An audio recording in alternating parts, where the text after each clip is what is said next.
Would you like to learn affiliate marketing tips that you can implement right now on your Facebook business page?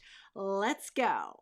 Hi, my name is Nicole Riley, and I teach bloggers how to become confident marketers and grow their business. Be sure to subscribe to my YouTube channel and turn on the bell to get a notification the next time I publish a new video or go live.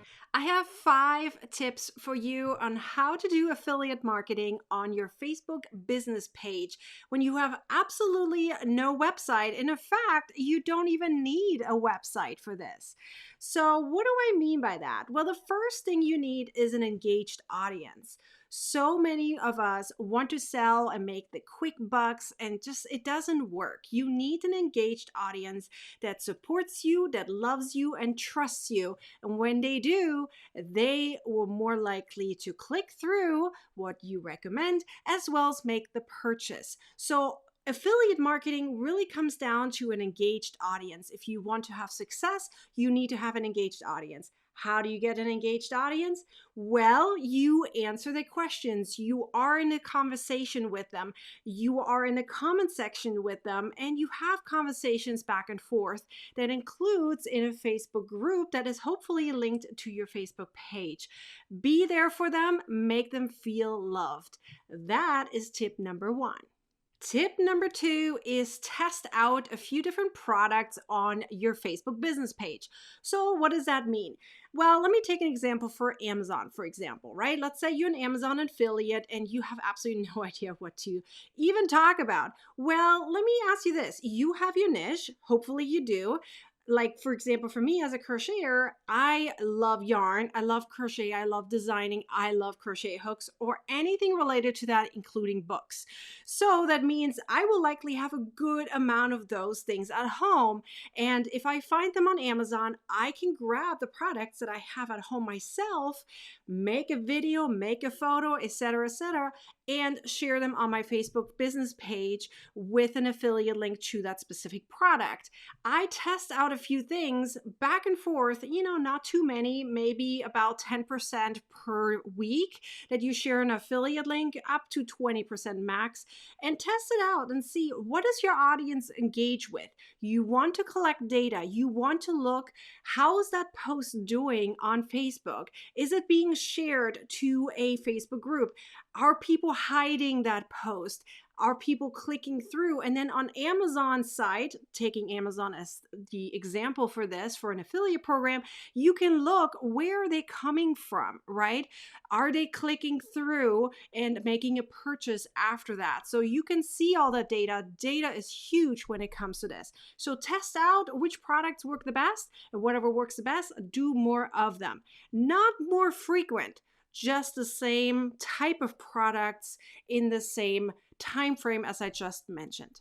Number 3 is to test out whether your audience engages more with pictures, with GIFs, with quick videos, long videos, lives. What do they engage more with? You and the product. So when you share an Amazon product, for example, or any other affiliate product, like, where do you see more engagement happening? The best thing you can do is add some kind of tracking code at the end, like a UTM code or a reference code or something that allows you to track the product and the behavior of your audience. Now, not every affiliate program allows you to add some kind of code in the end to track your users. So just be aware of that. It can happen that you are able to do it. For example, ShareSale allows you to do it. Some personal things such as ThriveCard, where it's specifically from a creator, they allow you to add some kind of reference code to it to track your audience and where the purchase is coming from. Once you kind of know that data, you want to then look a little bit deeper. So for example, when I have a reference code that I add at the end of my affiliate code, I add things like, where is it posted? When did I post it? And what type of content is it? So for example, if I post it to my Facebook page, I would say FB page, that's Facebook page, MON for Monday. And then, for example, I would say PIC, PIC for picture, or VID for video, or LIVE for live, so that I can track back later when I look at all my codes and all my purchases, meaning all the buyers that have gone through my link. I then track back and see, okay, I can tell that my pictures more resonate with my audience. So I should be sharing more pictures when it comes to affiliate marketing. If you see more purchases coming through because of a live video, well, that must have been that your live video really resonated with your audience. Every audience is different. Some people like pictures more, some people like videos more. Some, it's simply 50-50. So you have to test out what works best for you when it comes to affiliate marketing on your Facebook page. Number 4 is simply go live or go on stories. Show your face and really be there for your audience. The best thing you want to do is that you have kind of an outline of what you're going to talk about. You want a hook right away in the beginning. You want a hook to draw your audience attention in and really make them want to stay. Remember that most people watch a replay. That means that they watch the replay of your live and may not even be live there with you while you are talking. So be sure when you go live that you're not talking like you're just talking to the live audience. You want to talk in a way that you are engaging every audience member, whether they're live or watch the replay. Think of it as like a story that you put on, let's say, Instagram or Facebook or any other place. You don't talk in a way as that only the live people see it. There is no live audience for stories, right? So you want to talk in a way that you are engaging with everyone who watches this. So have a hook all the way in the beginning and then guide yourself into a very emotional story. Something that is related to the product, but not mentioning the product just yet. It needs to have emotions to it, something that captures your audience attention. So sometimes people even go that far that it's kind of teary, so it makes you want to cry.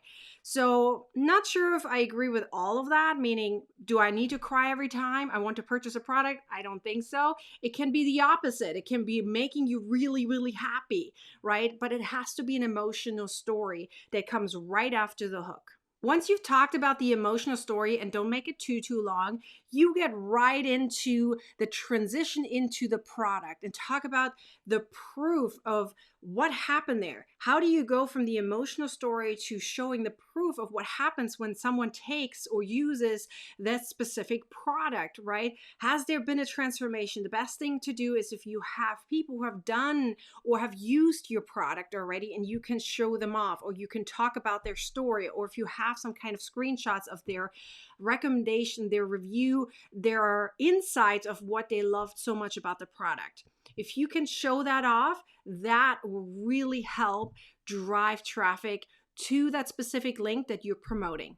Once you have shown the proof and the results that it does work, or whatever it is, that it is truly amazing, whatever product you are sharing, then you go right into the call to action. Don't make it too long. Make it friendly as you would if you were talking to your best friend. So don't turn salesy at the end. Just simply tell them, hey, there's a link in the description if you want to get the same product, XYZ, whatever it is.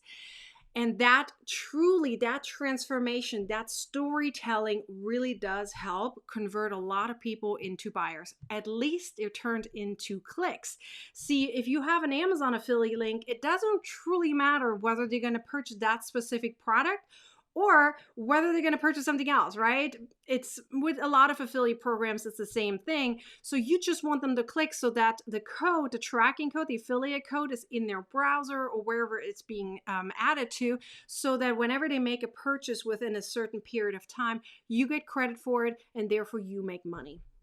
My very last tip is tip number 5, and that is don't sell too much. That is something that it's like a trend, right? When you see that suddenly everyone is selling and you see that everyone has success with affiliate marketing, suddenly you want to do it all too. But literally within a short period of time, you want to dump it all out there. Oh my gosh, like something's got to stick. Don't do that. You're going to literally drive away your audience and it's going to be too much. take breaks from selling, take breaks from recommending affiliate programs or affiliate products in this case, or any kind of selling. Make sure that you have a break. I would say 10 to 20% of your posts per week can be an affiliate recommendation, right? Affiliate link. If you have a launch going on, you will likely share the link for, let's say, 5 to 10 days. Make sure that you have a good chunk of free, valuable content coming after, so it doesn't look like you're selling all the time. Wow, 5 amazing tips on how to do affiliate marketing on your Facebook page. So let me know which of the 5 tips is your favorite and which one are you going to use right away. I truly hope you're going to use all 5 of them. Let me know in the comment section below if this was helpful for you and what other video tutorials would you like me to talk about. I, in fact, have a whole affiliate marketing tips series coming your way. So make sure you hit that subscribe button, turn on the bell to get a notification the next time I publish a new video or go live. And if you know anyone who would love to see more affiliate marketing tips, be sure to share this video and leave a comment below, as well as give a thumbs up. I hope to see you the next time as a confident blogger learning more about how to market your business. I hope to see you then. Bye.